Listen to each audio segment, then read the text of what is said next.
Okay. Okay, I'm trying something new today. I just got a few things different on my screen here. And as you can tell, I don't have the microphone in front of me. So I need you guys to tell me if the sound is good because the microphone's off to the side. I can hear it pretty good, but I want to make sure you guys can hear it and it's not like an echo. So when you join the chat, just tell me if you can hear me. Just give me a 1. Just give me a 1 if you can hear me clearly. And give me a 2 if it sounds like echoey or it sounds like I'm a little far away. So 1 if it sounds good, like it normally does, or 2 if I should move the mic. Because I would prefer to have, I want to show the cross, and I don't like having the mic right in front of me. Sometimes it falls forward and gets weird. Okay, cool. I'm getting a bunch of 1s. That's good. Good. Positive sign. Good. Love it. All right. And we got a crowd watching already. So, yeah, a couple other things I'm doing different here. Let me just finagle my screen a little bit. Okay. I got the chat and then my notes on one screen as well as the main controls. But anyway, that's neither here nor there. Okay, so we got a crowd watching. All right. Let's start off with, I want you guys to tell me what the gas prices are in your area. Put that in the chat right now. What is the gas price in your area right now? I'm going to tell you while you're typing it. The gas price in my area is $2.85 a gallon. Now, I know that's lower than in other states because I know if you're like in California or Illinois, it's already that. That's probably the normal gas price on the low end. But for Florida, this is on the high end for this time of year. Now, I don't remember exactly what they were this time last year, but I feel like we're trending upward. By summer, we're going to be at a ridiculous rate for gas. Like, no doubt in my mind. So let's see what we got here. It's $2.85 where I'm at. And I'll give you guys shout outs too, obviously. Amanda said $2.89. A green energy group, I think I said that right, $2.99. Laura says $2.89. Shannon says $2.79. Joe says $2.47. Nicole $2.37. Juan $2.89. I guess I should have told you to put where you're from too, just because I'm curious. But it looks like it's pretty much the same nationwide. I don't see any 3s. $2.89 right around. Ooh, 345 in Northern California. That's not totally surprising, but watch it creep up to about 4. It's ridiculous, man. Ridiculous. You're going to have to be making life decisions at the pump. Like, did I eat today? Let me think about this. Do I want to fill the tank all the way? I wasn't going to let Biden's presidency or residency, whatever you want to call it, deter me from buying my dream truck. I always wanted a truck, so I got me a nice Dodge Ram. And now I'm paying a lot more at the pump. I noticed it cost me like $50, so that kind of sucks. It was honestly like 40 to 45, about 45 to fill it up. And now it's 48. So it's creeping up. It's definitely creeping up. $3.49 in Chicago. Good Lord. Okay. All right. Well, that was a good little, I don't want to say icebreaker, but that's a good little way to start this stream out. And I'm going to ask you guys next week too, what the gas prices are. So about average I saw in the chat was like $2.89, $2.79. So somewhere between $2.50 and $2.99 is what I saw on average. So we'll see what it is next week. But anyway, let's get into this stream. How's everybody doing? How are you guys feeling? You fellow Neanderthals, how are y'all doing out there? Is everybody okay? I mean, there's a lot of crazy stuff happening out there. I mean, the world just gets crazier and crazier and crazier every day. They're banning certain aspects of my childhood. I think by the time we reach the end of the year, half of my favorite cartoons growing up will be banished because they found white supremacy somewhere. I mean, DuckTales is one of my favorites. I grew up in the 90s, so I loved watching all of the little afternoon cartoons, DuckTales, Tailspin, Chip and Dale Rescue Rangers. I'm sure they're going to find some symbol of hate or transphobia or some heteronormativity or something in there. They'll find whatever excuse they can to ban it. I mean, Looney Tunes. That was one of my favorites, man. So Pepe Le Pew. They're getting rid of Speedy Gonzalez because he's a little spicy little Spanish mouse or whatever, and he's plays on the stereotypes of a Mexican mouse.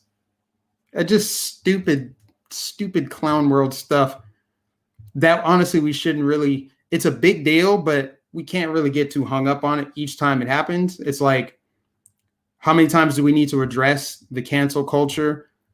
I mean, each time that it happens, it's like, yes, they're canceling everything. We know this, Dr. Seuss, and they just keep going down the line, right? But this week it's been Pepe Le Pew and some other random cartoon characters, and I'm sure that they're combing over everything from the 90s to now to figure out how they can ban it. They're slapping all these claims on Disney movies now. Like literally, I have Disney Plus because I got it for free with my Amazon, or not Amazon, my Verizon account. So I'm like, yeah, why not? I could watch some old movies before they got woke and weird. And just come on. Like Aristocats, like I literally watched that like 2 months ago. It's ridiculous. But anyway, so this first story, okay, about this vegan teacher. I don't know if you guys heard about it or not. I guess it's from last week, but I just literally watched this video. That's why I was a few minutes late. I literally watched this video about 2 minutes before I fired up the stream. So I want to play it for you guys. It's only about 2 minutes long. We'll get through it together. It's tough. It's cringe. And it was so ridiculous that I found myself laughing at the end. So I'm just going to play it, and then you guys can, we'll go from there. But let's play this video, all right? It's called, oh my gosh. Let me make it full screen over here on my other screen. So then it's ready to go. And I turned off the autoplay so it won't go to anything afterwards. See, I'm adjusting every week. All right, here we go. I'm playing this thing for you guys. Look at this beautiful child. Beautiful eyes. Beautiful smile. Beautiful curly hair. Beautiful skin. Look how adorable she is. What do you think about the idea of banning cruelty, but not words? Can you think of some words right now that are banned? What are they? What are some of the words that you're never allowed to write? And how did we get this way in society? Is banning words a good idea? When does it end? If we say we can't say the N-word, but then people ban even saying the N-word, then the N-word becomes the X-N-word, the N-word that used to be the other N-word. And it never ends. It just goes on and on and on. What about other words? The F word, the C word, the R word, the S word. When does it end when we start banning language? Is it a good idea, really? Or is it better to just reclaim words that have hurt us? Just not let them have any power. Does this girl seem to you like she might be naturally intelligent, gorgeous, generous, exemplary, and radiant? She looks like she could be that to me. It's so bad, you guys. It's so bad. Why are they doing this? Why are they doing this? Okay, so here's the thing. That video right there, I almost can't talk about it without laughing because it's just that terrible. It's just a snapshot of where we are in 2021.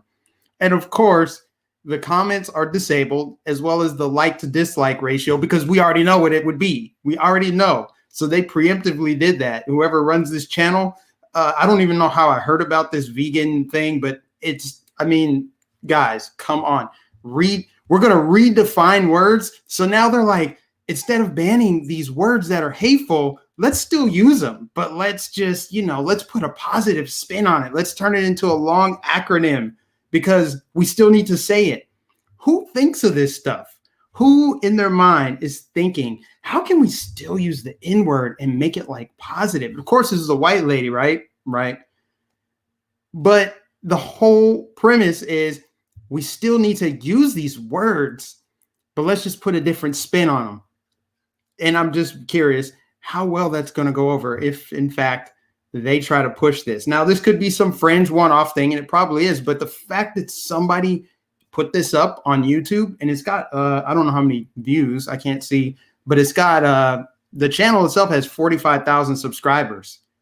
So clearly there are people buying in to that propaganda. That particular brand of propaganda is selling well in the marketplace of insanity. The woke insanity just continues. So now that is a new, at least one idea that is spreading online is, let's still use the N word. Let's still use the F word and just come up with a different meaning and use an acronym. Let's put our heads together. Let's do some mental gymnastics and have some fun, you guys. Super. It's not even cringe. It's retarded. If we can say that word, yes, that's what that is. But that's where we are. That's where they're trying to take this country.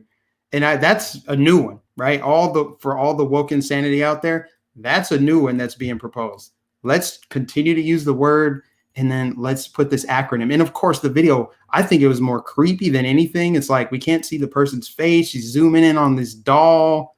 There's a little like lamb next to her. It's just, what are you doing with that doll? I hope you have kids. If you don't have kids, at least, if you don't have a legit reason to have that doll, then you're just a creepy person. So, I mean, that's not like the headline story of the day, but I don't know. It just gets me loosened up to talk about other stuff, because man, that was something else. And for those of you that sat through the 2 minutes, I'm sorry, but also thank you that you didn't leave the stream. So yeah, moving along, more states are opening up. This is great that even though it's better late than never, states are starting to roll back some of their regulations. I saw this morning that Maryland is doing it, but only at 50%. So I replied to that tweet and said, freedom doesn't come in a percentage. You either get all your freedom or none of it. It's not like you can be half free. It's like, we know the data on COVID. Open up. It's not hard. So, last week, or maybe it was the week before. No, last week, I talked about how the big story was Texas and Mississippi opening up to full capacity and lifting mask mandates. Like, cool, okay, got it. But why did red states have lockdowns and mask mandates so long, if at all? So now more states are starting to do it. I've already lost track. I know Wyoming, West Virginia, even some blue states are opening up, like Maryland, Minnesota, Illinois. Well, I don't know about Illinois. New York, actually, to my surprise, they're opening up.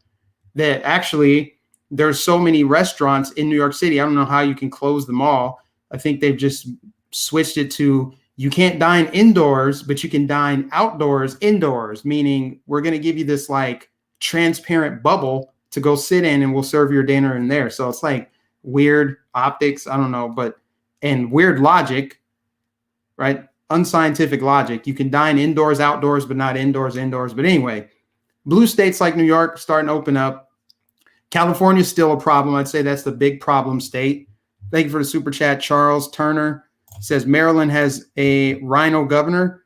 Is it a Republican? Oh, I thought it was a Democrat governor. I don't know. I just think of Maryland as a super deep blue state. But anyway, yeah, they have a rhino governor, just like Ohio, a rhino governor. And now Greg Abbott. I feel like Greg Abbott is a rhino. I don't know much about him, but the little bit that I do know, he doesn't sound like a liberty-minded guy to me. He sounds like somebody that's bought and paid for, rolling with the punches, doing what he's being told to do. And I'm going to get into that in a second here. But these lockdown states, man, they got to open up. It's so bad for the economy. It's so bad for freedom. It's so bad for the future of our country. And I got to stand corrected for a moment here, because, I always praise Ron DeSantis for keeping Florida open, but he actually didn't. He locked down. He issued a stay-at-home order, but there was no like teeth behind it. It wasn't like he was going to fine you or anything like that. It was just a strong recommendation. But then he did close businesses and then open them up at 25, 50, 75%. And it was only a month. The reason why I gave DeSantis the benefit of the doubt is because afterwards, he publicly stated that it was a mistake to lock down in the first place, and he's never going to do it again. So that gave, he got the benefit of the doubt. But at first, when he locked down, I was against it. And I was like, come on, DeSantis, this isn't good. But there's only one governor that got it right from the beginning. And I didn't know this until I heard her speech at CPAC. And that was Kristi Noem, South Dakota. Kristi Noem is the only governor that did not lock down her state at all, did not issue a mask mandate or anything.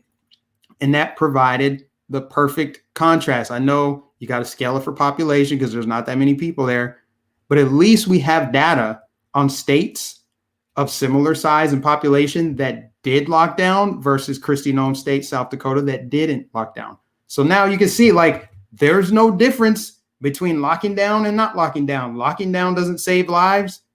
Not locking down doesn't save lives, but it does save lives because you can still exercise, go to the gym. But I'm saying staying open doesn't mean that you slow the spread, but locking down doesn't mean you slow the spread either. Neither do mask mandates. And I just feel like I'm beating a dead horse. I get tired of it, but as long as the United States is locked down in some capacity, I need to say something about it. Even if it doesn't affect my state, it's wrong that some states are locked down, that some of you are in states where you have a governor, Gavin Newsom in California. It's like, we're never going back to normal. Just the devil locking you up in your homes, closing gyms, keeping people sad and depressed, keeping faces covered. That's a big problem. That's doing psychological damage to kids, to everybody involved. I miss going into the store and seeing the cashier smile and stuff. That I don't even know if they're happy or in a good mood. I know I can't be the only one that try to gauge the energy of your cashier. Are they having a good day? Are they happy with their job? Because I genuinely care about people. I want to know if they're good. And because their faces are covered, unless they're talking to you or engaged, you can't see their smile. It's an awkward reality that we're living in right now. And that's the reality that they're trying to carbon copy and paste it into the future. Just indefinitely. Masks will be a part of the future, as if we're in China and the pollution is bad. We just got to wear masks all the time, regardless. And this is, in my opinion, they're telling you this. They're telling you, even if you do get the vaccine, both doses, you still got to mask up. People are going to be so afraid of each other. Kids growing up right now, they're going to think that this is the way that the world is. They're going to not know the difference between freedom and tyranny. They're just going to assume it as normal, just like in China. Kids that grow up in China right now, they don't know what freedom is. They don't know. All they know is the reality that they were born into. They have no control over it. Charles, thank you again for Super Chat. Charles says, in Washington State, our tyrannical Governor Inslee still has businesses at 25% capacity. Many schools are not fully open for in-person instruction. And that's another thing I talked about too. Yeah, it sucks. The kids can't go to school, and that obviously affects the parents too. If they can't afford daycare or something, they got to stay home with the kid. But hey, this is a golden opportunity to look at homeschooling. Homeschool your kid, because if they're going to school, they're going to be learning from the vegan teacher about how we can say the N-word in a positive way. Or they're going to have drag queens reading to them. They're going to have some level of indoctrination that's damaging to their mind, damaging to their soul, pollutes them, confuses them. That's what's going to happen. I mean, if they go back to school, especially in a state like Washington, where it's just they let the teachers boards, teachers unions just run everything, and they're running your kid into the ground with this indoctrination and with the propaganda. It's so sick. But the CDC, another thing related to COVID here, the CDC released a study saying that 78% of COVID hospitalizations were of obese people. Obesity. Okay, obesity leads to what? Diabetes and heart disease. What kills more people per year than COVID? A lot of things, of course, but diabetes and heart disease.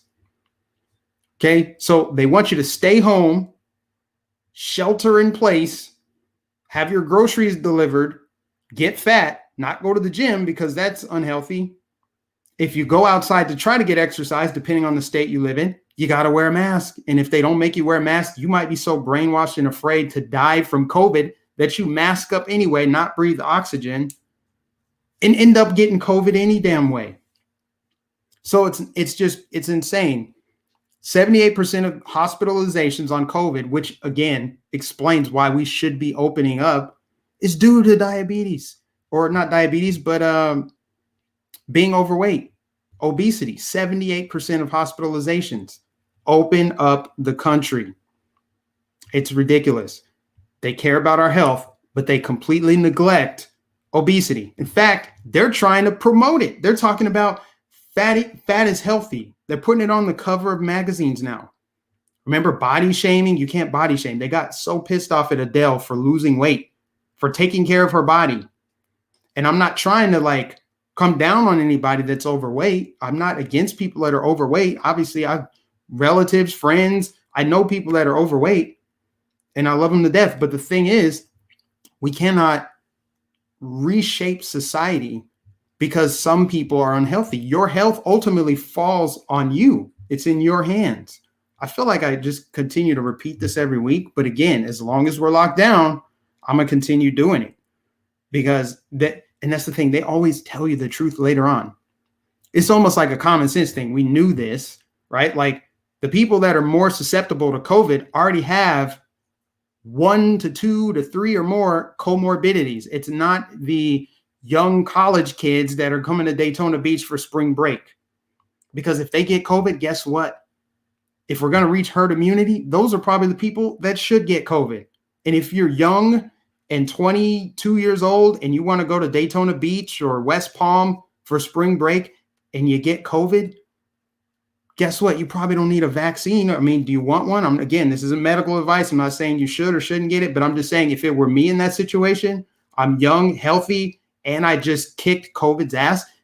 Do I need to get 2 rushed injections that aren't FDA approved? I'm just saying, because at that point, you're more likely to be sick. I'm just saying, it's just ridiculous. You don't know what is in this, what is in the future for you. I got to choose my words carefully here. So I'm just going to probably pivot away, to appease the YouTube gods. Oh, please don't cancel me. But you get where I'm going with this. Like, it's common sense. It's basic stuff here. Your health is in your hands. It's of a communistic belief system, the collectivity of minds, right? To think that your health is my responsibility. No, false. That is medically false. That is biologically false. That is factually untrue. Me wearing a mask does not keep you from getting type 2 diabetes, heart disease, COVID, the flu, the cold. It's just the truth. I mean, YouTube might demonetize this video or limit the reach of it because of what I just said, but it doesn't make it less true. So open the heck up. Open up this country. I miss America. I miss it. I want it back. I want freedom back. I will not shut up about it until we're free again. And that's why I made that video the other day about the vaccines and how they're trying to create a 2-tiered society. For what? For what? We've never done it before. We know the statistics about this. The numbers are out. We know how they're counting cases. We know how they're measuring the hospitalizations and deaths. And they're still engaging in the scare porn, showing you how many cases, how many people are getting it. Yeah, how many people are surviving it? And of the people that died, how many of them were elderly? How many of them were forced into a nursing home? How many of them had comorbidities? They don't want to talk about it. How many of them died in a rollover car accident, but just so happened to test positive the day before? That's also counted as a COVID death. Stupid stuff. So open up the country. Now, let's get back to Greg Abbott. Greg Abbott, okay. Here's what I don't get.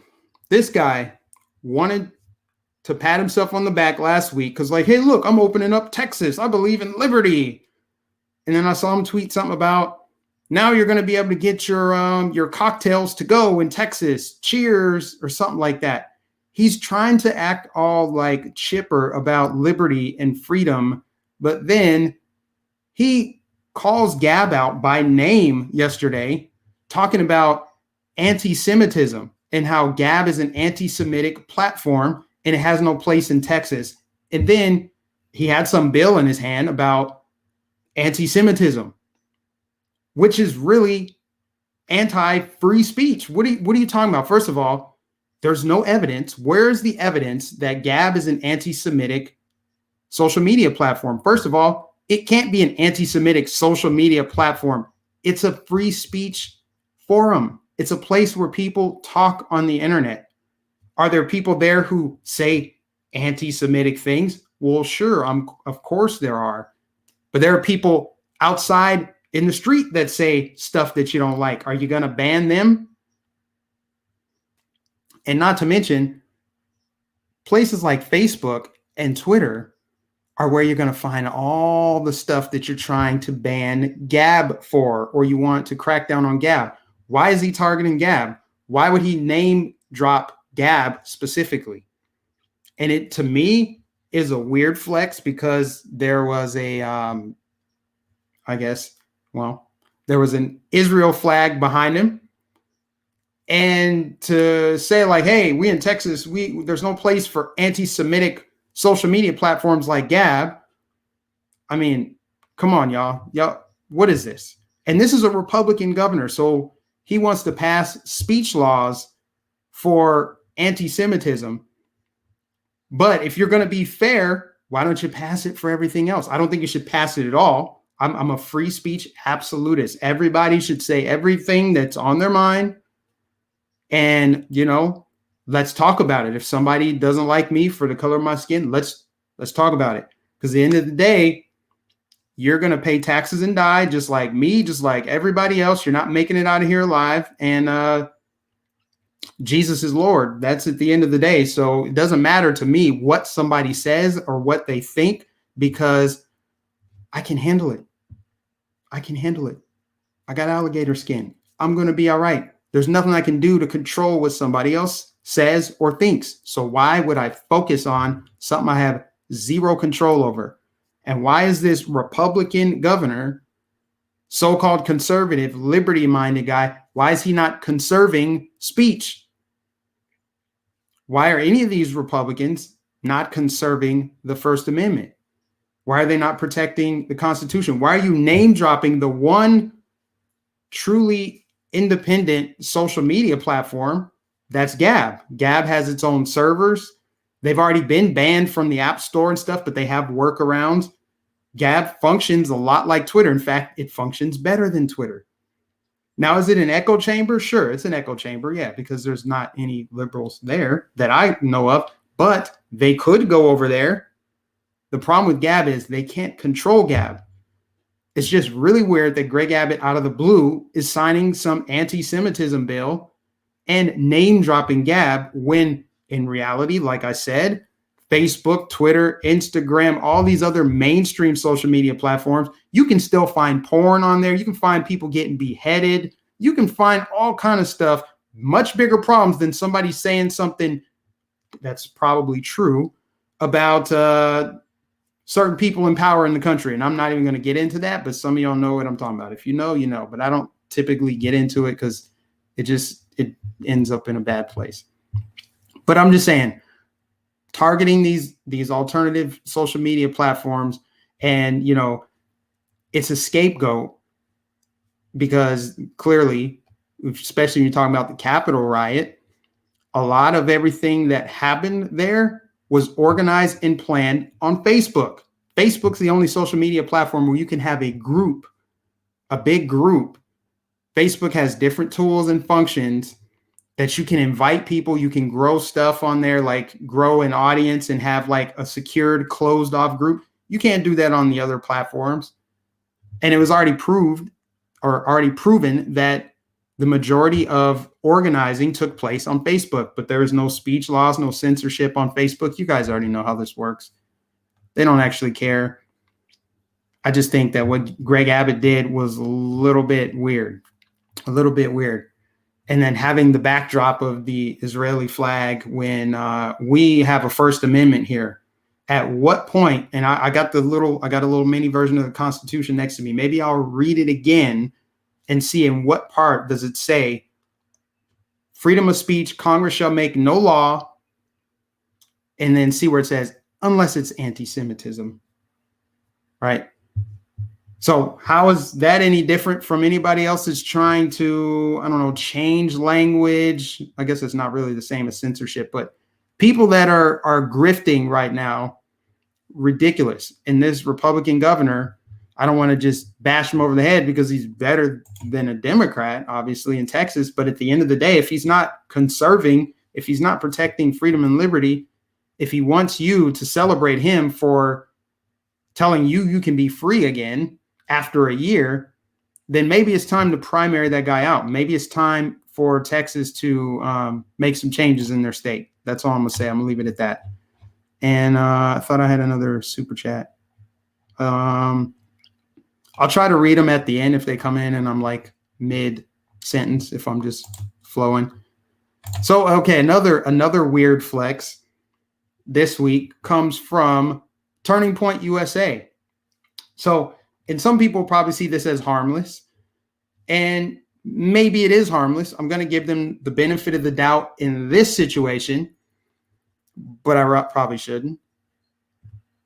They had an ad or something about, they're basically trying to sell a shirt for St. Patrick's Day, a green shirt with clovers on it, and it says something about capitalism.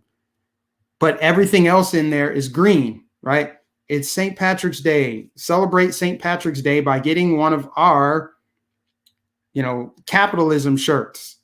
Love capitalism. I don't remember what the caption is on the shirt, what it says. But they have a black dude wearing the shirt. Now, there's nothing wrong. Like, I'm part Irish. I've obviously dressed up. People from all walks of life and colors and backgrounds have dressed up and celebrated St. Patrick's Day in the past, and that's fine. I mean, it's America. You can do what you want. It's kind of funny that they don't call it cultural appropriation, but that's just their rules, right? Arbitrary enforcement. But the fact that they wouldn't just use an Irish guy, to me, is a little bit odd. To me, that seems like a little subtle virtue signal of saying like, well, we don't want to be a target, so we're just going to show diversity. We're going to put a black guy in this shirt. It's like, why wouldn't you just find an Irish guy to do that? I don't know. It's just it's one of those things that I noticed, and I saw some people commenting on. I'm like, that's a good point. Like, why are you kowtowing to the left? And I've kind of felt this way about Conservative Inc. for a while. You guys know I've had some issues with Turning Point and some of the more Conservative Inc. kind of, I don't know. I don't really know how to describe it, but the more corporatized donor-based organizations in the conservative movement, it just feels like they're kowtowing. They're trying to be adjacent to the left. And you notice it, and this is a slippery slope, because I know that this is a divide right now in the conservative movement, because you've got the more Christian, maybe fundamentalists, like the old school conservatives, and then you've got the more new age, like libertarian type conservatives. And this is a divide because, the left is all about identity politics. You guys know this. They're all about intersectionality and being super woke and virtue signaling. Look at us. We love everybody.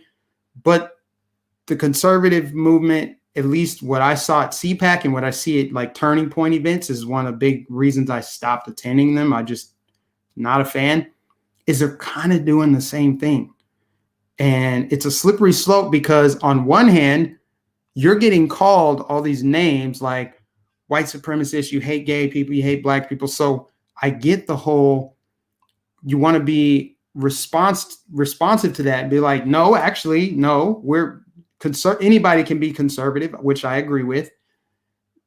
But when you have a super wide tent, the wider it gets, the more your movement is going to shift. If you bring in people that are going to be more activists, like people that are going to go up and talk about, well, I'm a gay Black conservative and this and this and this. And if they're putting that at the forefront of their message, then it starts to sound like identity politics of the left. And that's what's kind of, I feel like, is happening. I think that was a subtle way of them doing it with this, almost said Cinco de Mayo. That's where my mind was at. I don't know why. But this St. Patrick's Day thing, they have this St. Patrick's Day shirt that they're trying to sell, but they're putting it under the guise of, oh, it's capitalism, but we're putting a Black guy in there. And to me, it seems like you're just kind of, what are you conserving, basically? Not going to beat around the bush. Are you just conserving the gains made by cultural Marxists? Because that's their gains is, everything's cultural appropriation if it's done against people of color, but we need to superimpose people of color over traditionally white things, whether it's the Little Mermaid. Let's make the Little Mermaid Black. Let's have a Black person play this role that's not historical at all. And like just really weird stuff to almost make things less white, essentially. And I'm not a fan of doing that across the board, whether it's, I don't know, just trying to take away from a culture, especially if you're doing it on purpose and you're doing it in the name of, we're trying to virtue signal. It just seems like they're not conserving anything. If you don't stand up for Irish, it's not like it's harmful to have an actual like white person do that. It just seems weird. And we all know if the shoe were on the other foot, they would be calling that cultural appropriation like they do on the left. And I know on the right, they don't agree with cultural appropriation, but at the same time, you should be standing up for, you guys get what I'm saying? It's just dumb. I don't want to spend too much time on it, but it just seems like some of these more conservative Inc. platforms and organizations and groups, they're just like one-trick ponies. Let's just say socialism sucks and let's talk about the GDP and capitalism. But it's like, why don't you talk about like immigration and some of the other things that are more high impact and have a bigger effect on the country instead of just, hey, capitalism, it's cool, it's awesome. I don't know, man. Anyway, and like I was saying, it's a slippery slope because, like I said, the more that you grow the tent, like, oh, we got a big tent, everybody's welcome. I kind of agree with that. Like, you don't want to just shut everybody out because it's not your job to do that. You can't do that anyway. But you got to be kind of mindful about how it will change the messaging, change the beliefs, change the values, and ultimately drag your movement out of alignment and then start veering to the left. And, you got to be careful with it because if you go the other way, maybe more the Nick Fuentes route, they're more like, we shouldn't, and I disagree with them on a lot of things. I agree with them on some things, but disagree with them on other things. I think if they had it their way, and I think Nick Fuentes has actually said this, like he would take the country back to making gay marriage illegal again. And my thoughts on that are, I'm a follower of Christ and everything else, but the laws of man do not override the laws of the Lord. And I feel like if you were to go backwards and ban marriage, ban gay marriage, you're instantly disenfranchising a bunch of people. And then you have to wonder, will you stop there or will you go more authoritarian? See, the right can be authoritarian too, and they used to be. If you ban gay marriage, do you then outlaw homosexuality? Can you put people in jail? Like, will you just stop there or will you go further? Because then you're violating rights because people, whether I agree with their lifestyle or not, they have a right to do it. They have free will. Whatever they do is between them and God. Just don't cram it down on me. Do whatever you do, but it's between you and God. That's it at the end of the day. And I don't think that the government should be picking winners and losers. And that's why I have a more libertarian stance on marriage, period. I think the government should not even be deciding who can and can't get married and get tax breaks based on such. So that's my stance on it. And I know some people probably disagree. And that's not me endorsing a lifestyle or trying to promote degeneracy. I'm just saying people are going to do what they're going to do anyway. So why should I want to vote or support a government that's going to be authoritarian and flex their power and, try to cram down beliefs on somebody instead of letting them choose what's best for them? As long as they don't mess with me, live and let live. And it's, of course, a slippery slope the other way. This is something we're going to be working on well into the future, because the slippery slope the other way is, okay, they got gay marriage passed, right? But they didn't stop there. Now we're all the way into trans women, men basically playing women's sports. So it's a weird thing, man. It's a weird thing, but it's definitely a cultural battle on the conservative side. And I saw it rear its head after CPAC when people felt like, they were using that platform to promote this stuff. So anyway, I just feel like TPUSA is not really conserving anything if they're starting to tiptoe towards what the left is doing. Like, it's just the same recycled talking points, and I don't feel like it moves the needle at the end of the day. It really doesn't. It's just a way to get college kids to say, hey, socialism sucks, capitalism. But then that's it. It's just, I don't know. Anyway, next topic, your boy Bernie Sanders. Bernie Sanders tweeted out that, and I should have these tweets pulled up so I can read them verbatim, but he tweeted the other day that the Recall Gavin Newsom movement, which just reached 2 million signatures, is a far-right Republican push to recall Gavin Newsom, and everybody should fight back to protect Gavin Newsom. Bernie is a freaking liar, because there are liberals and conservatives, Democrats and Republicans, who signed to recall Gavin Newsom because he has destroyed that state. That state is an abysmal failure. They're needing to be bailed out by other states. They're in the hole. They raised their taxes for that stupid bullet train that never got built. San Francisco is a dump. The middle class is basically non-existent all around the state. People are mass exiting California for other states. And Bernie Sanders, from his mansion, one of his 4 mansions, his lake house, or DC, way across the country, is butting in. And not only butting in, lying about the reason that Gavin Newsom is being recalled, that it's not a bipartisan thing. It's a far-right Republican movement.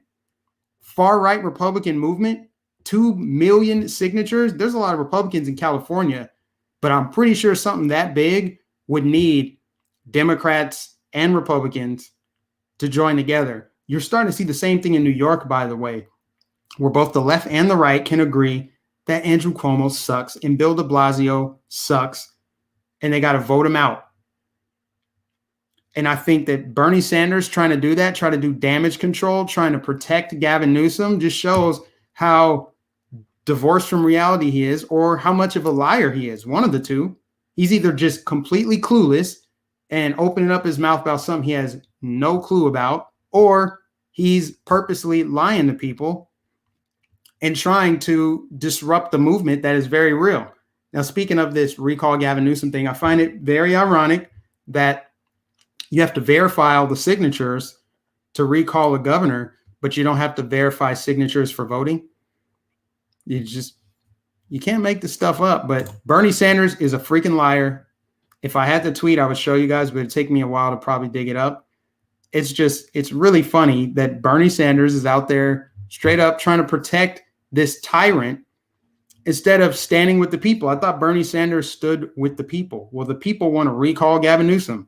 There's probably even more people who haven't even heard about recall Gavin Newsom that want to recall him. How many signatures haven't been collected yet of people, probably at least another 2 million. I don't know how many they need, but I'm sure that they can double the signatures if they got the messaging out, if more people knew about it, because they're tired of this. They're tired of the shenanigans. Nobody wants to play this game anymore. Some people do. And it's very obvious because they're wearing masks while they're driving and standing alone in nature. They're committed. They're already in too deep. But most people that are level-headed and paying attention, and if they're doing their own research or just reading the stuff coming out from the CDC, they're ready to go back to life the way it was before, when you can see people smiling, when your kids can go to school, when you can go to church, when you can go hug grandma, when you can go hang out and live life the way you were before. And people like Gavin Newsom are saying no. They're tired of it. They're done. They want to move on. And how could you blame them? So that's just kind of, man, it's annoying that people like Bernie Sanders are, dipping his toe in this and trying to get involved and flat out lying. So yeah. All right. Next thing, I'm blowing through these little topics here. Let's talk about a bigger thing here. Let's talk about Minneapolis. Okay. You guys know I used to live there. I lived there for 5 years. Love the city. Still have a lot of friends and family out there. It's a great place to visit. They're one of the best places I've ever lived. At least that's how it used to be. Minneapolis is another place that is too far gone, probably never going back to normal. It's well on its way to becoming the next Detroit. I mean, homicides are up like 260%. It's not even debatable. That city is not safe anymore. And they're just bracing for round 2 because this Derek Chauvin case just started. They picked the jurors and everything. And I just saw that they're going to allow the prosecutors or something to add a 3rd-degree murder charge. Now, see, there's so many aspects of this whole situation, right? You can talk about the facts of the case. You can talk about the way that the city is as a result of the sensationalism and the headlines and the fact that it's worldwide news. Everybody's watching. You can talk about that. You can talk about whatever's going to happen as a result isn't going to be positive. I think it's going to be bad either way. I don't think that the mob will accept anything less than like life in prison or the death penalty for him. Anything less than that, it's going to be chaos. It's going to be a riot. It's just bad, man. I just feel for all the people I know that still live in the Twin Cities. I feel for the business owners who try to weather the storm.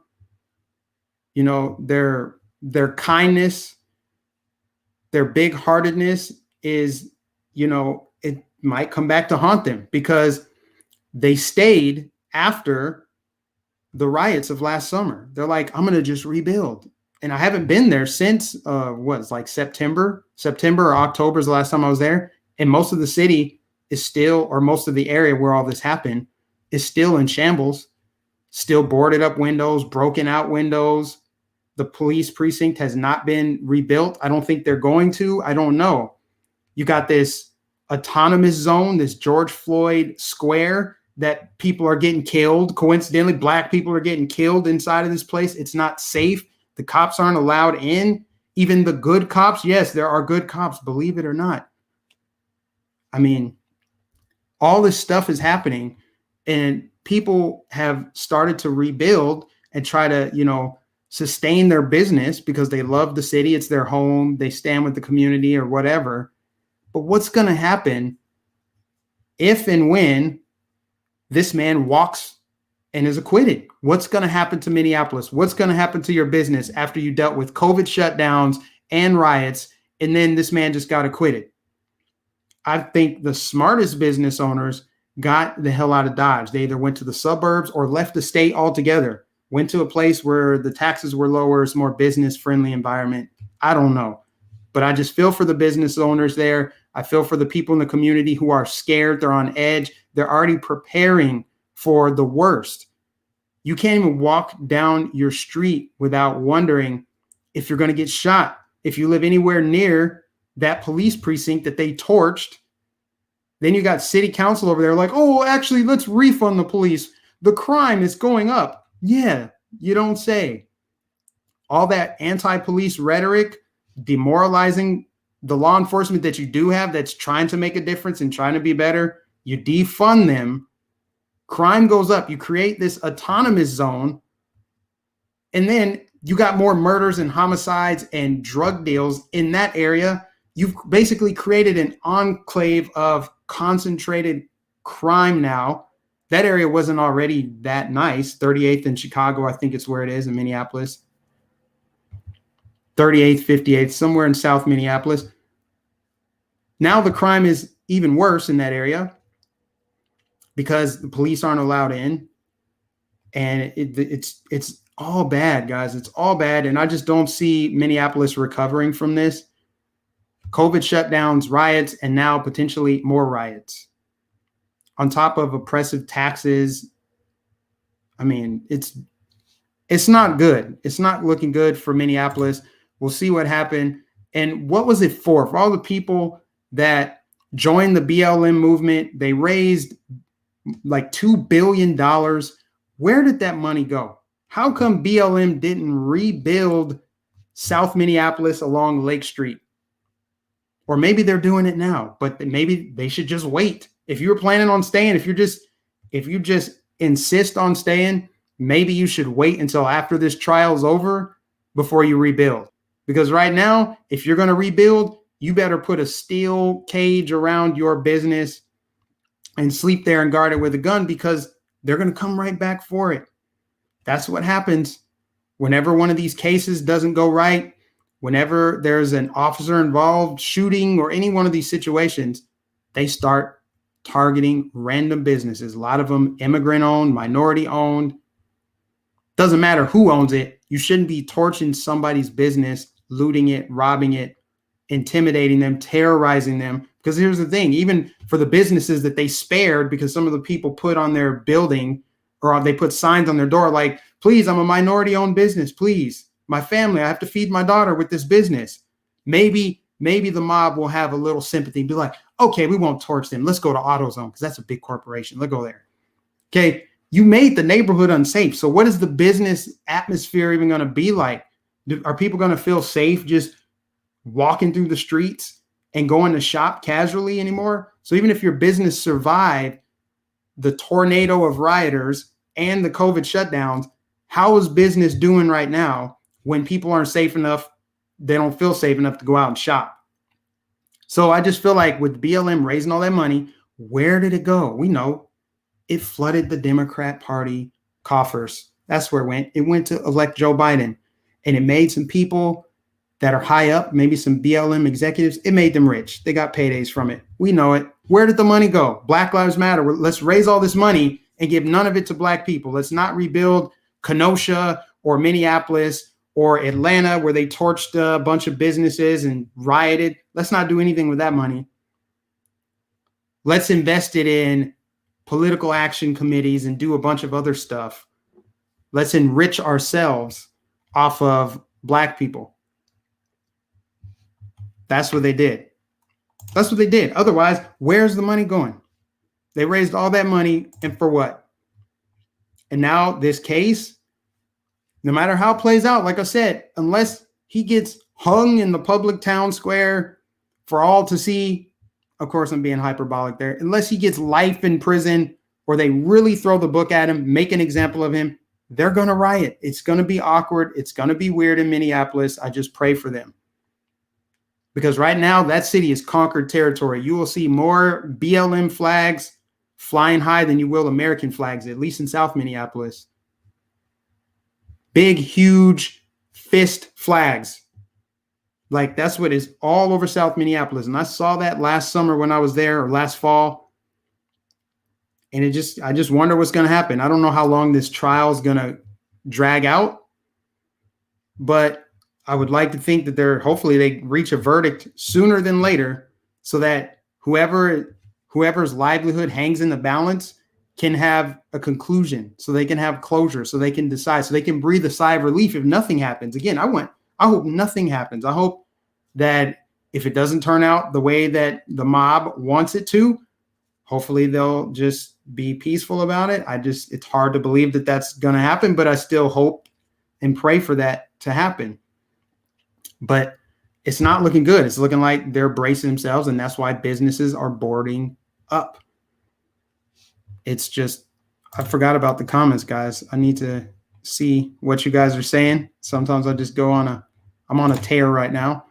But I don't have a good feeling about this. And the thing is, especially if they overcharge the man, again, like I said, there's so many aspects of this case you can focus on. If you focus on just the facts, take your emotions out of it, at the very most, he could get manslaughter. The very most. That's just my opinion. I don't know the law. I'm just saying, based on the facts, if I were on the jury, I would probably, first of all, I wouldn't want my identity revealed at all. I'd be scared as hell to be a juror. They have to conceal their identities. I think some of the jurors have privately said they're afraid for not just their lives, their families' lives, because the mob is outside. How do you even get a jury member into the building? How do you have to sneak in, camp out, sleep inside? I don't know. If they get wind of who the jurors are, that's going to be a problem too. There's so much public pressure for this man to get life in prison or death. They want this guy's head. That's the truth.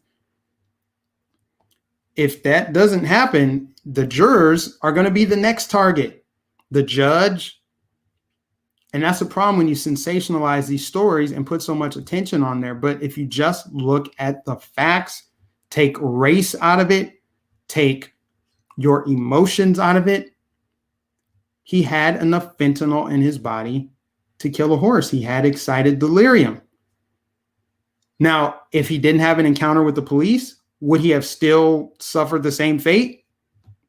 Who knows? I'm leaning towards probably not, because at the time he was functioning. But again, once he got into the interaction with the police, he probably had some paranoia. I don't know. I've never been on those drugs. I don't know. But I'm assuming it affected his heart rate, his mind, his blood pressure, everything. And they waited so long to release the full body cam footage, all the context. They waited to release that. They should have did it right away. But I mean, if you just look at all that, how do you then charge him with murder? How do you do it? I don't know. I'm just saying that if you just look at the facts, it just seems to me like he's either going to walk, especially if they're trying to charge him with like third-degree murder, and they're trying to, they're adding charges on. I don't know who's representing him, who's on his defense team, but if they're any good, he should either beat the case or get some kind of like manslaughter charge, which is not going to appease the mob, because that means he's not going to get life in prison, and that it won't go down as a murder case. It's going to be controversial, and then people aren't going to trust the evidence. They're not going to trust it.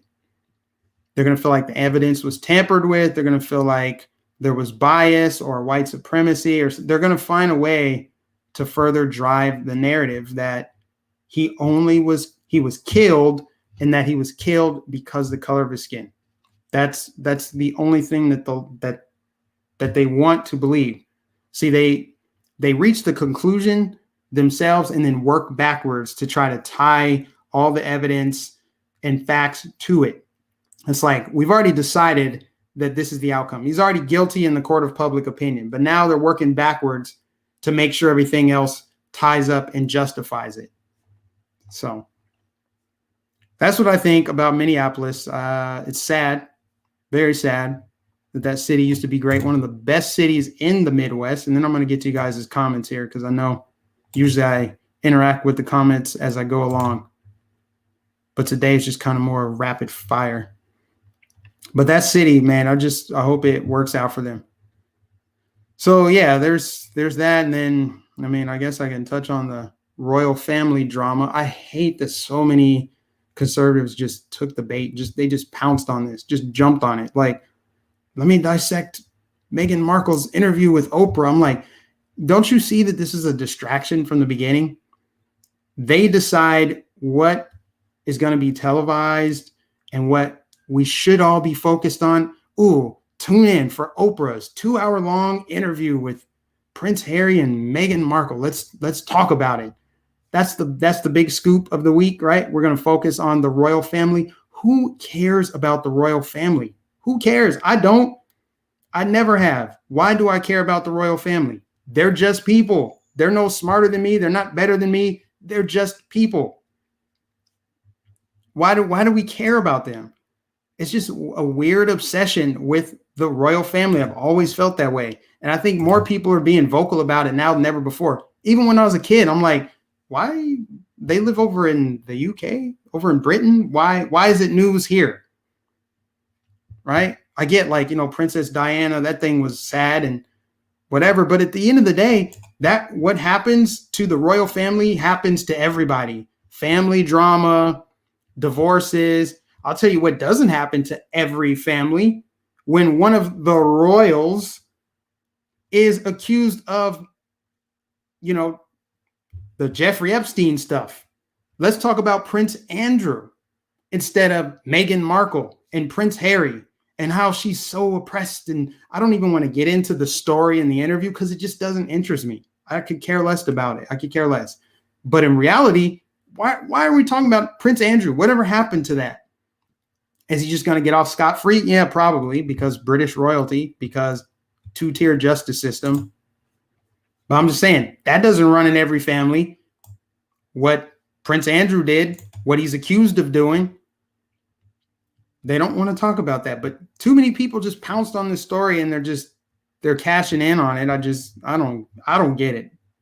I just don't have anything to say about it. I could care less because it's just, at the end of the day, it doesn't solve any problems. It's not a hard-hitting issue that impacts the United States. It has nothing to do with the lockdowns. If you want to focus on the royal family, let's talk about Prince Andrew and why he is walking around scot-free and not being investigated for his involvement with Epstein and those underage girls. There's photos of it. Charles, thanks again, man. Charles says, it seems surprising why no one is blaming Amy Klobuchar at all. She failed to charge Derek Chauvin years ago. This has not been mentioned lately. And they'll bury it. That will not be talked about because she's a prominent Democrat senator that just ran for president, and it would make Democrats in general look bad. Just like they'll highlight police brutality, systemic racism, and they'll profile certain areas of the country, but they'll never actually dig the problem up by the root. They'll never point the finger where it needs to be pointed at. You talk about systemic racism in places like Baltimore, where that kid, that high schooler, had a sub-zero GPA. Talk about Baltimore and systemic racism. Who runs the system in Baltimore? Who runs the system in Minneapolis? They cover for them. They'll cover for Amy Klobuchar. They'll cover for Andrew Cuomo. They'll cover for Ralph Northam. And then they'll gaslight you and call you the bigot. They'll call you the racist. They'll call you somebody that supports white supremacy and systemic racism. If Derek Chauvin was a problem and Amy Klobuchar didn't do anything about it, why aren't they questioning her? Why isn't the mob going I don't think they should go after her. Choosing my words carefully. Why are they not applying public pressure for her to make a statement on why she didn't do anything? Was he a bad apple? I'm sure. Yeah, a bad apple. Weed out the bad apples instead of defund the police. Let's send in social workers next time there's a homicide or somebody's on drugs. Let's send in social workers. Let's reimagine policing. Reimagine public safety. Let's just get some, sociology majors to go out and talk to people in the streets when there's actual crime being committed. But let's defund the police. Let's demonize them. Let's make them not even want to show up to work because we hate them. Let's not let them into the autonomous zones where Black people are being murdered and robbed and shot in George Floyd Square. Truth is stranger than fiction, man. Jessica, thank you for the super chat. Appreciate you. And, let's demonize the police. Let's bury Cuomo's nursing home story. Let's not bring up the very real possibility that Gretchen Whitmer did the same thing in Michigan with nursing homes. That's starting to gain some steam in the media, but let's cover that up. Let's just focus on the Capitol thing, the insurrection on January 6th. And, let's focus on that. And then let's highlight this beautiful story of Meghan Markle, and let's all sympathize with her as she adjusts to life as a very rich, privileged person or oppressed person in Los Angeles. It was so hard for her over in Britain. Let's focus on that. Tell you what, man, these people have lost their mind. St. Andrew said, yes, his knee was on the neck for 8 to 9 minutes, but has the amount of pressure, if any, on his neck been brought up? Well, no, not to my knowledge. I have not followed the story that closely because the whole thing is just depressing, honestly. I don't think George Floyd deserved to die. The whole thing is just bad. I wouldn't wish death on him. I don't know what was going on in his personal life. I know that he has a past, just like everybody else. Is it my place to say, well, he got what he deserved? Who am I to say that? Who are you to say that? Who's anybody to say that? I don't know. I just don't like how it's been politicized so much from really both sides. I just think it's a tragedy that had a ripple effect across the entire country. There were nationwide riots from New York City to LA. I don't even want to relive that. And I don't even want to think about what they're going to do on the anniversary of his death. It's probably going to be pretty awkward no matter where you live. If you live in Seattle, where they had their own little autonomous zone, not Seattle, I mean Portland, they're still burning down and rioting. They just use it as a scapegoat to continue tearing up cities and terrorizing people. So the whole thing, top to bottom, just depressed me to the point where I don't even know if they were talking about the amount of pressure on his neck and all that. But I think that stuff is important. I think it should be brought up. I think it should be talked about. And I think it should factor into the jury decision. Was his intent to end George Floyd's life? And if his intent was to end George Floyd's life, how do you prove that? When the maneuver he used was a part of their best practices, whether you agree with it or not, it was part of their training. So how do you prove that he was trying to kill him with a trained maneuver and he was doing it because it was a black dude? I'm just saying, when you take your emotions out of it, when you take race out of it, if you just are fact focused, how do you prove that to a jury in the court of law? How do you do it? I just don't know how you do it. There's just so much more that I feel like could be talked about. And it was disappointing to see so many people just hyper focused on the royal family drama when it's like Cuomo's nursing home scandal, man. 6 women accuse this guy. And he's like, yeah, I ain't stepping down. I'm your governor, King Cuomo. That's Democrat privilege right there. Imagine Ron DeSantis getting accused by one woman. He would be investigated in a heartbeat. They would be searching his house, interrogating his whole family, his college friends. We know this is true. We know that this is true. Ralph Northam didn't have to step down, and maybe he shouldn't have to step down. I don't know. I'm just saying their rules don't apply evenly across the board. They cover things up. They cover up and protect. Cuomo, Gretchen Whitmer, protecting Gavin Newsom, Bernie Sanders lying, trying to blame it. They blame everything on the boogeyman. It's the far right compared to what? Far right Republicans that want freedom. It's the far right extremism of freedom. Freaking Greg Abbott, no anti-Semitism. Gab, let's name drop. Let's mention him by name. I hope Gab sues him for slander. There's got to be a way that they can file a lawsuit for slander because he called them anti-Semitic with zero evidence. Zero evidence whatsoever. I could find a tweet right now that would fall into the anti-Semitic category. I saw somebody tweet the N-word just yesterday. It's still on Twitter. All those tweets about put Barron Trump in a cage with pedophiles, put the Covington Catholic kids in a wood chipper. Those tweets are still on the internet. But is there Greg Abbott? Is he passing any speech laws to ban that? Is he even name dropping Twitter, or is he focusing on one social media platform that allows absolute freedom of speech? Gab. So you got it on both sides. It's not just Democrats, it's Republicans. It's Greg Abbott passing speech laws.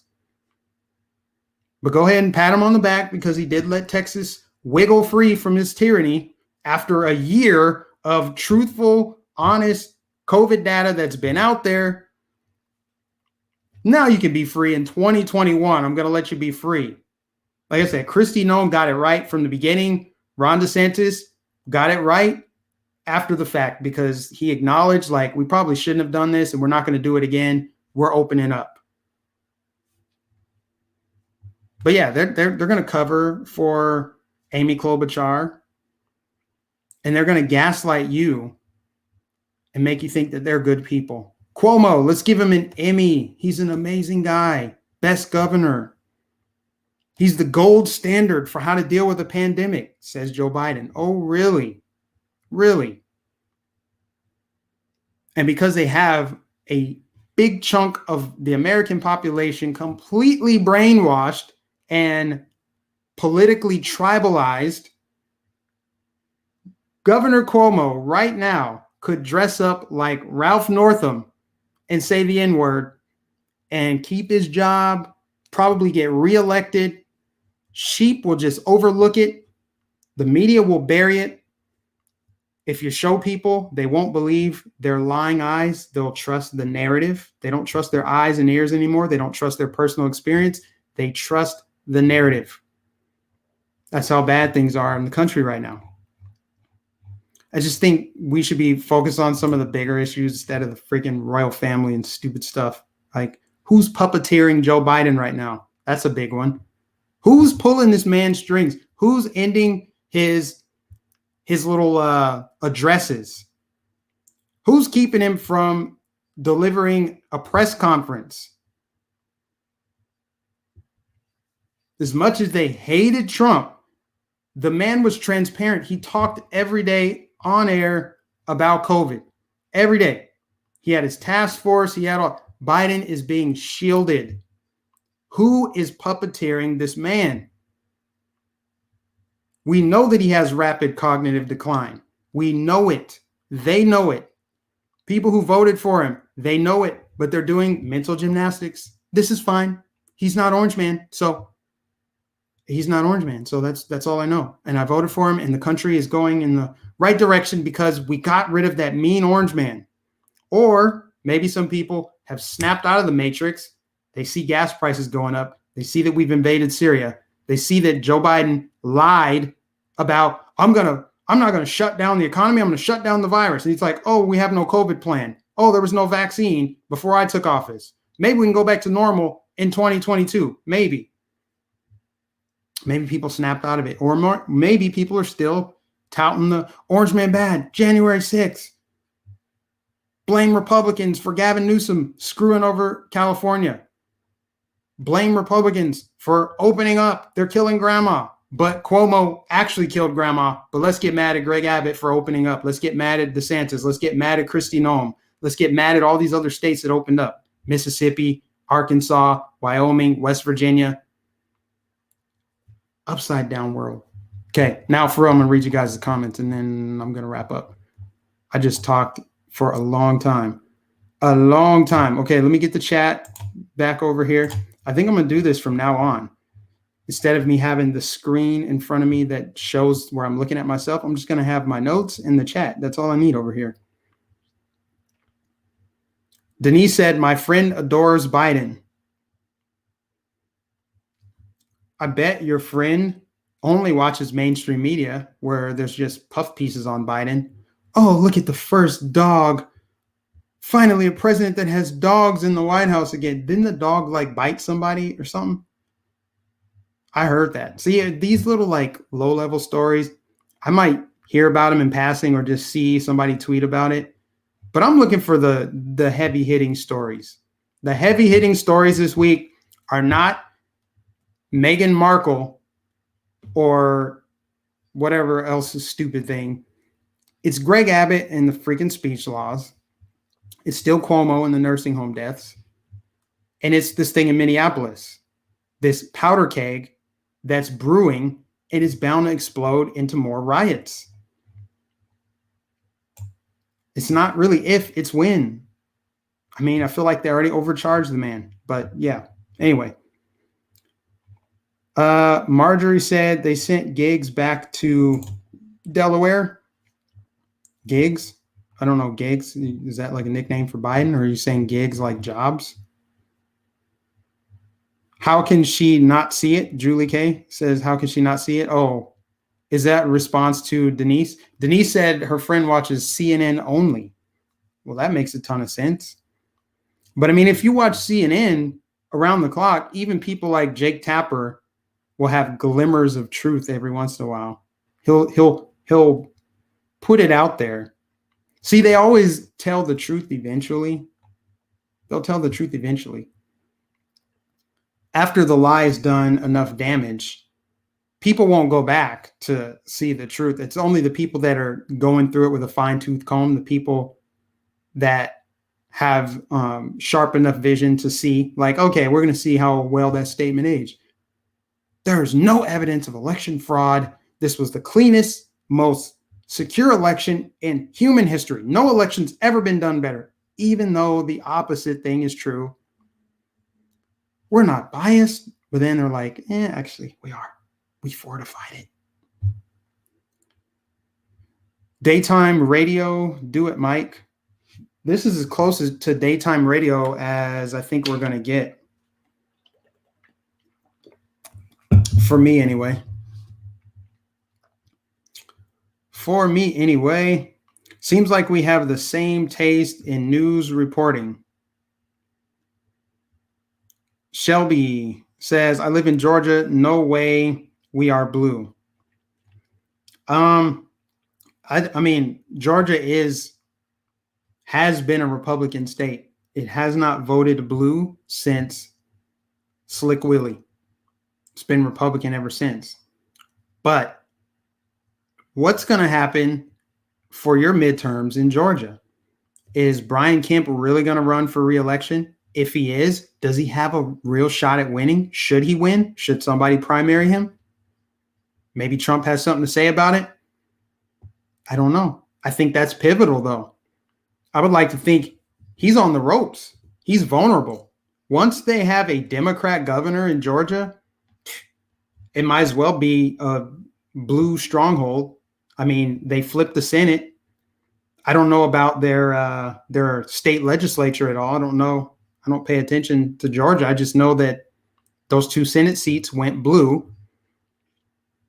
And their governor might as well be a Democrat.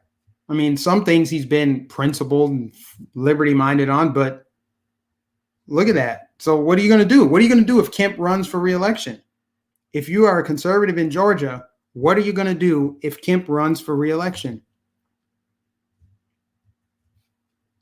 Because if you don't vote, you might as well be voting blue. Watch it be Stacey Abrams again.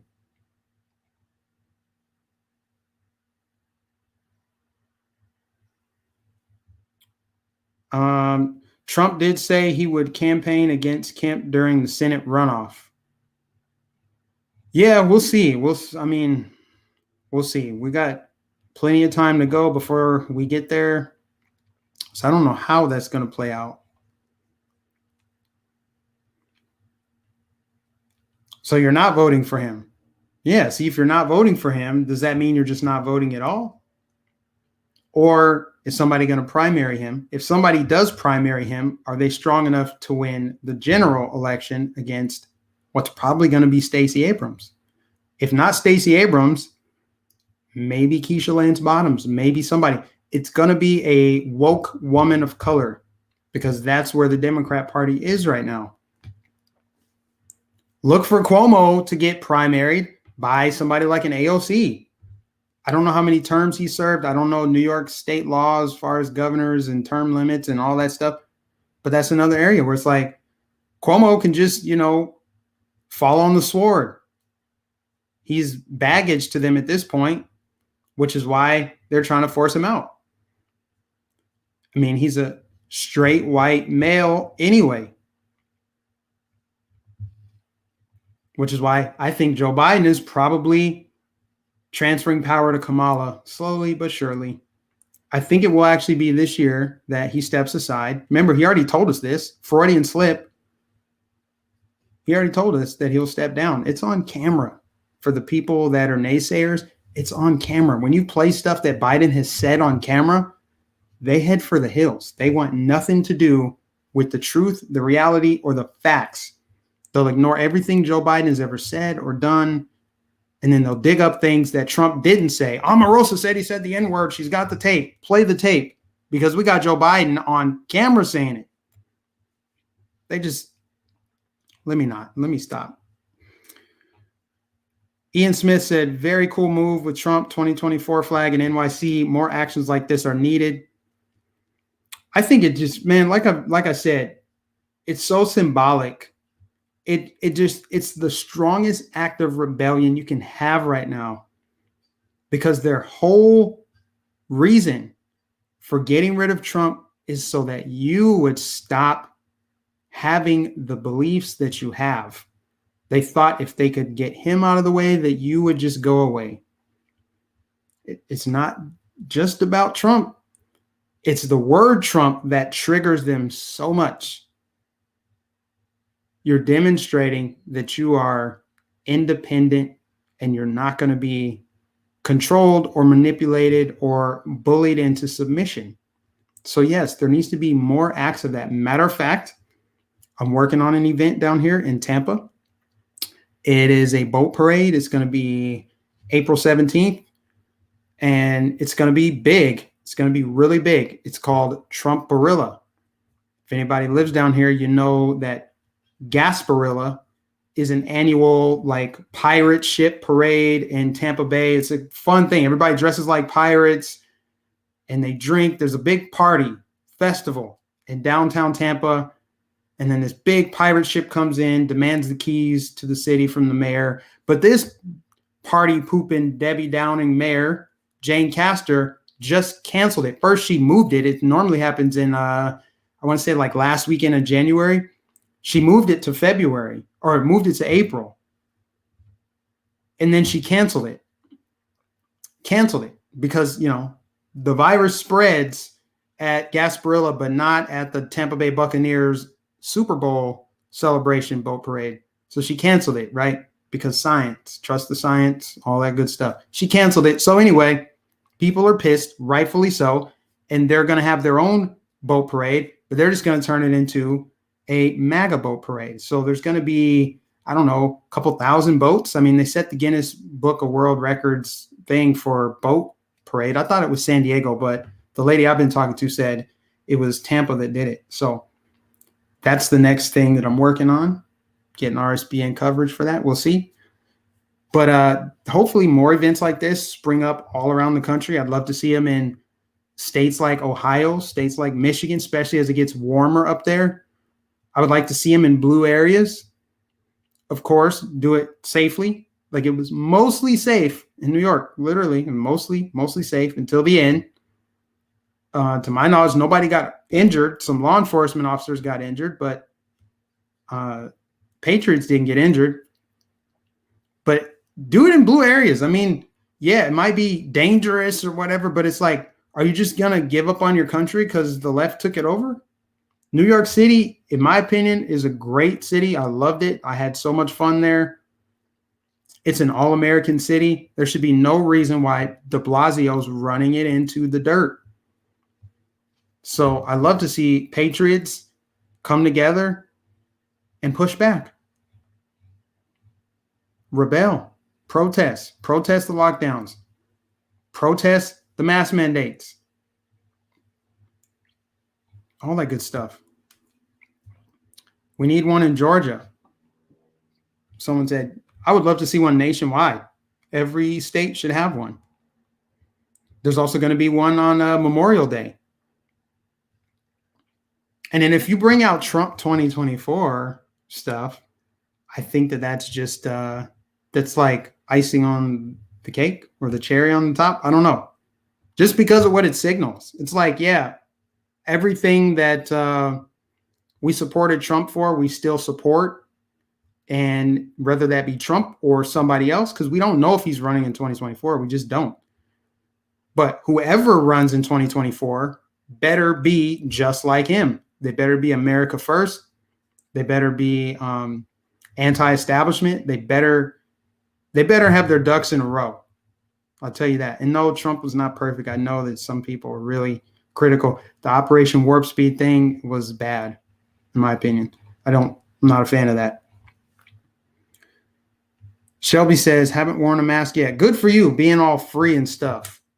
You know, existing in your natural state, just breathing through your nostrils without a cloth over it. Good for you. I'm proud of you. Make that go viral. Marty said they had 5,000 boats in San Diego.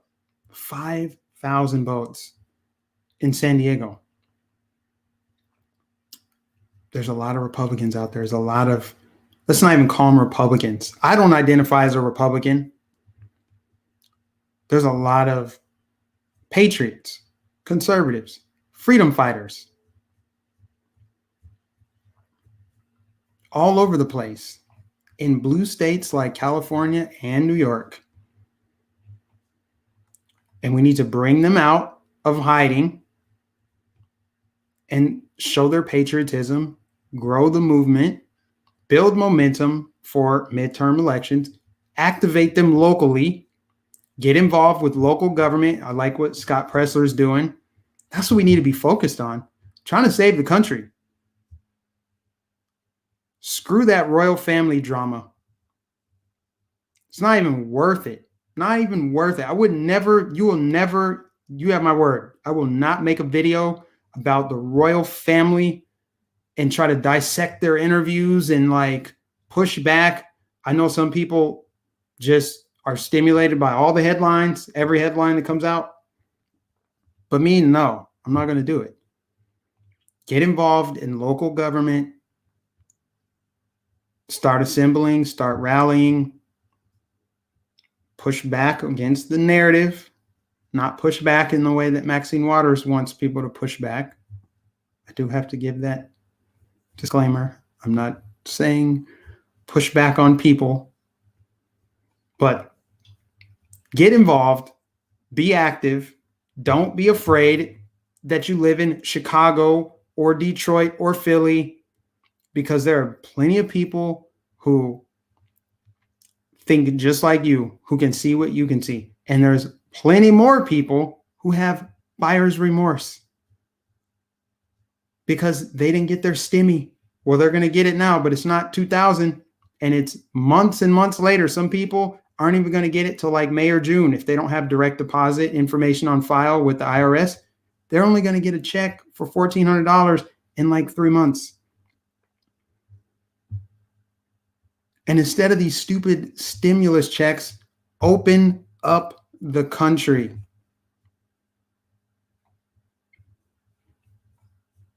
Open up the Keystone Pipeline again, man. I want gas prices low. I want energy independence. It makes too much sense. It feels so dumb to even say that. Like, we need energy independence because people don't actually agree with that. They don't think that, or we just need wind technology, wind energy, solar energy.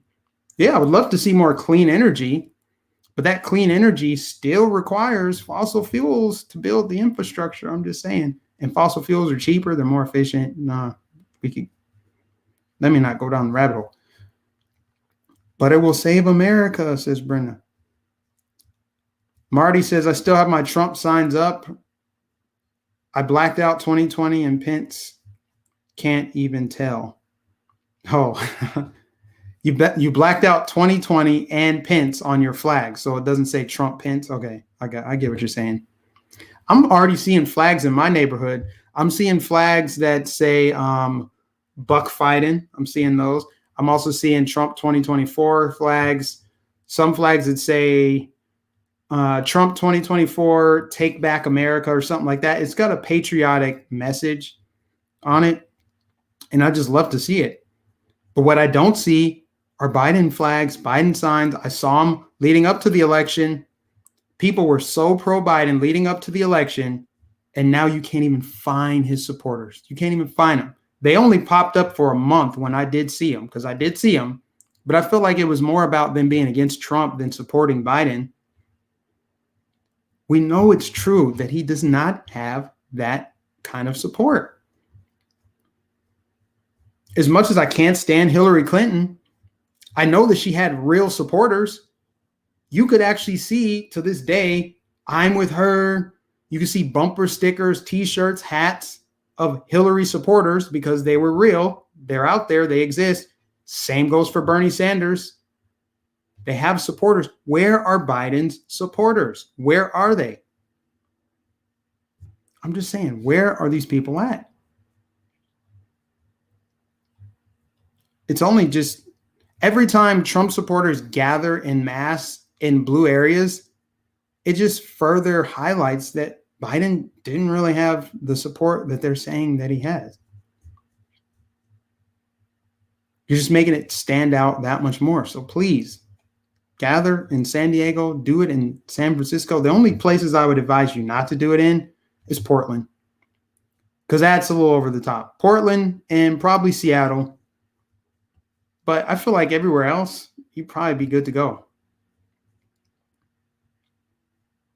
Oh, Biden supporters at the border. Yeah, we can't forget about that. Thanks, cash flow. Yeah. The migrants at the border with Biden let us in shirts on.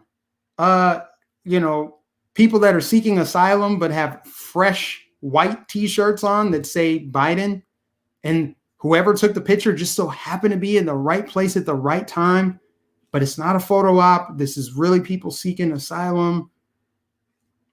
Come on, man. Or we could talk about the border crisis. That's another big thing. More kids in these soft-sided structures, these overflow facilities for unaccompanied minors, not cages, not shipping containers. Don't believe your lying eyes. They were only cages from 2016 to 2020. That's the only time there were cages. Now they're overflow facilities, but they're record number of children in these facilities. More than under Trump. But where's the outrage? Where are your friends and family that were so morally outraged about the optics of Trump putting kids in cages, even though the photos came from the Obama era? Where are they at? Oh, is it because the news isn't covering it? That means it's not happening anymore? To a sheep, yeah. I didn't see it on the news, so I'm not mad about it. If they didn't cover it, it's probably not happening anymore. I just forgot about it. But a record number of migrant children are being put in these overflow facilities. What about COVID? American kids can't gather and they can't go to school and learn, even if it's propaganda. They can't go to school and play with their friends and be healthy, go to recess. They can't do that. But we can put a bunch of kids in migrant facilities during a pandemic, right? The virus is so dangerous. We're not going back to normal until 2027. COVID is so dangerous, but we should be letting people in coming from south of the border. We should let them, congregate, and let's concentrate them in these little facilities here. And, let's just do that. But that's where Biden supporters are. You're just looking at the optics of it. Trafficking is way up. Yeah. Termike, I think I said it right. Termike says, I bet Chauvin is not convicted of murder. I agree with you. I don't think that he will be convicted of murder. I just don't. I think that he was overcharged, but this is just my opinion. I don't know how it's going to play out. There could be so much pressure on the jurors to get it right for the sake of peace that they just go ahead and convict him anyway. It's very possible. It's very possible that they have subverted the justice system and it's going to play out and work out in their favor. It's not hard to believe, Do we know anything about this judge? Do you know anything about the jurors personally? Do we know? We don't. Do you trust the justice system to get it right? Do you? They sure don't. For sure they don't. But I don't know if I do either. What reason would I have to believe that the right thing will happen? I don't know.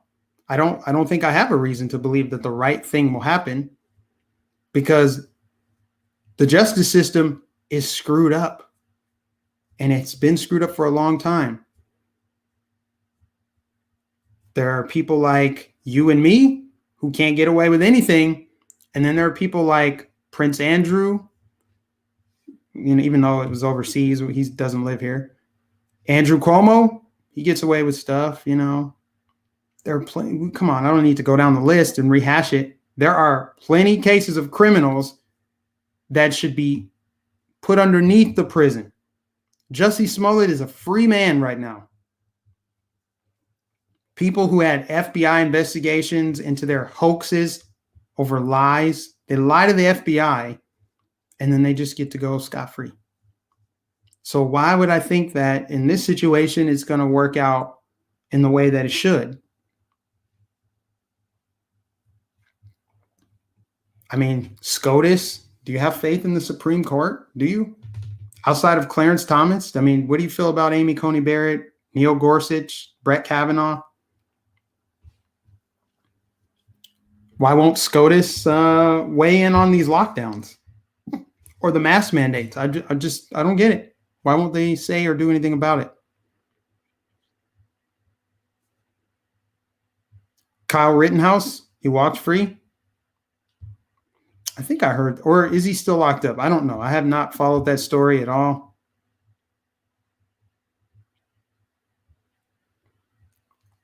Raven said they want a reason to riot.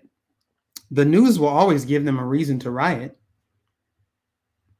right? There's all they have to do is just show any black person involved with the police, and without any facts, any information, any evidence to support the outrage, they'll take to the streets, riot, cry racial injustice, et cetera, et cetera. And when they do that, then actual instances of racial injustice and bad apples in law enforcement, they go unnoticed because they don't get sensationalized if they can't fan the flames the way that they did with George Floyd, Breonna Taylor, Jacob Blake, the dude in, was it Lancaster, Pennsylvania, where the officer's body cam footage showed the dude running at him with, I think it was a gun or maybe a knife. He had a weapon charging at the officer. So the officer shot the dude like you would do if you were in that situation, fight or flight. Not like, hold on, let's get a social worker in here. We're reimagining the police. So even though he's charging at me with a knife, he's on drugs and, he had a hard life growing up. So let's get a social worker in here.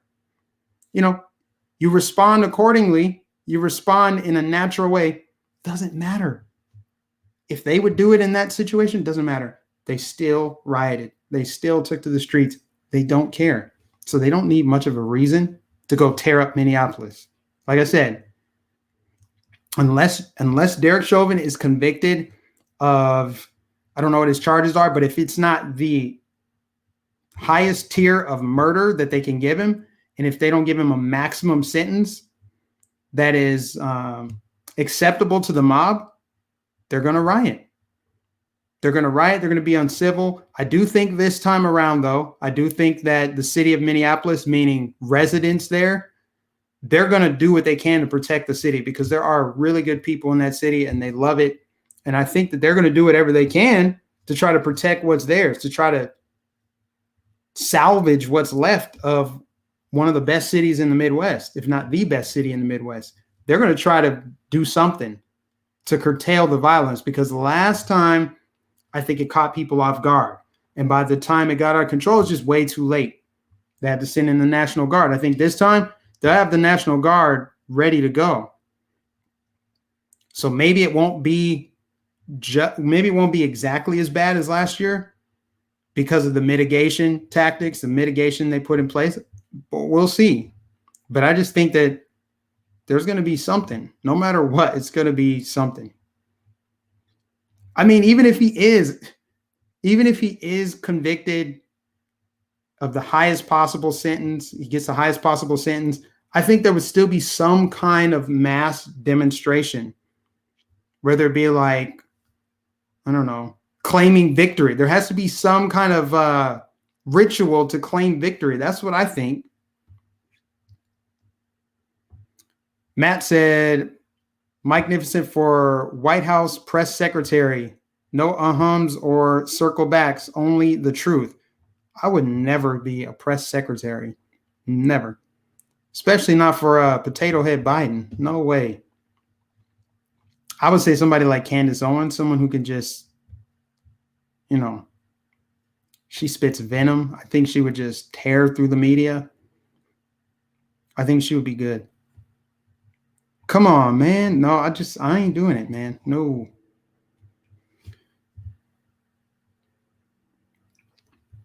Brenda said, but I thought they defunded the police there. Well, they did move to defund the police, but they also refunded them because, surprise, surprise, when you defund the police, you're greenlighting more criminal activity.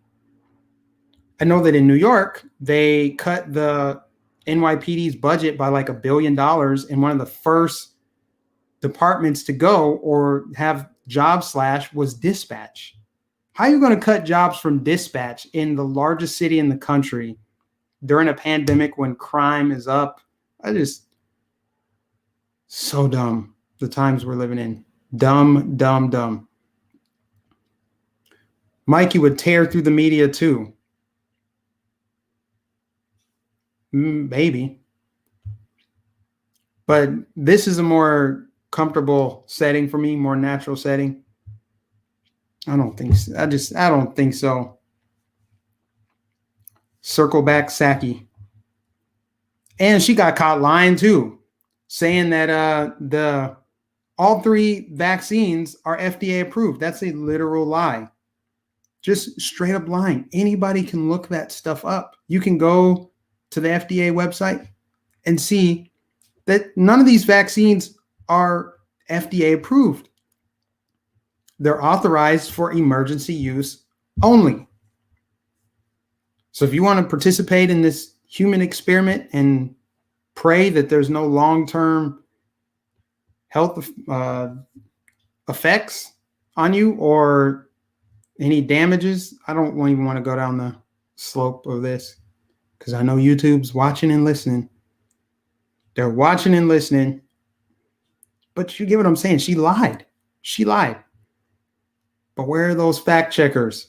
Check out Anomaly's video on that. He did a video on it, I think this morning or yesterday.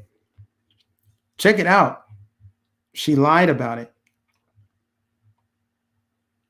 But hey, we're going to have a 2-tiered society. I noticed a lot of the feedback that I got on that video that I made about the dystopian 2-tiered society they're trying to usher in. People are saying like, that's fine. I don't need to fly. I don't need to do this, that, and the third. I'm doing just fine. Okay, but they can find a way to make it uncomfortable for you, make it harder for you. They can shut off your access to stuff. What happens if, all right, you can't go into the grocery store? Well, I hope you have a garden in your backyard. I hope you are that prepared for it. And I'm not saying that's what will happen. I'm not saying it's going to happen overnight, but I'm saying it could happen. All kind of weird stuff is happening here that kind of happens in Venezuela. People lining up for food, blackouts. If I were you, I'd be prepared for a cyber pandemic because that's what Klaus Schwab thinks is going to be the next thing, a cyber pandemic. They shut off your digital currency. It's not hard to do.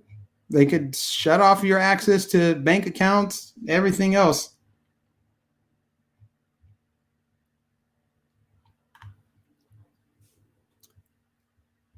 They're only being used because I guess we're still under emergency state.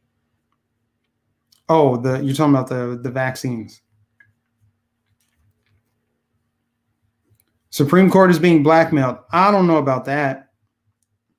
I really don't know if they're being blackmailed or if they're just I mean, they could be compromised. They could very well be compromised, or they could just be really not who we thought they were. You shouldn't really put your faith in man anyway. I think we all kind of made that mistake. I think a lot of people really made the mistake of putting their faith in Trump to save everything, Jeff Sessions to do the right thing, William Barr to do the right thing. He never even investigated Epstein's death. What does that tell you? Trust Barr. He's going to take down the bad guys. There's an operation. They're rescuing the children from tunnels. None of that happened. None of it happened. There were no mass arrests. The only people that got arrested were Trump supporters. That's what happened. That's the truth. The storm is coming. No, the storm came and the arrest came, but it was you. It wasn't the people like Hillary and John Podesta, Ellen. Ellen's wearing an ankle monitor. Even I kind of fell for some of that stuff. Like I was thinking like at the beginning of 2020, like, man, maybe there's some stuff going on when things were happening so fast and it just didn't really make sense. There was so much information out of there. A lot of it ended up being fake news, propaganda, a lot of grifting, a lot of these like Jordan Sather, QAnon type people. They were really pushing these lies. They were cashing in, selling you storable food because, hey, the storm is here. I think you should have storable food. Don't get me wrong. I think that's smart to have. But like cashing in on the fear and the misinformation and the chaos was, I feel, kind of wrong.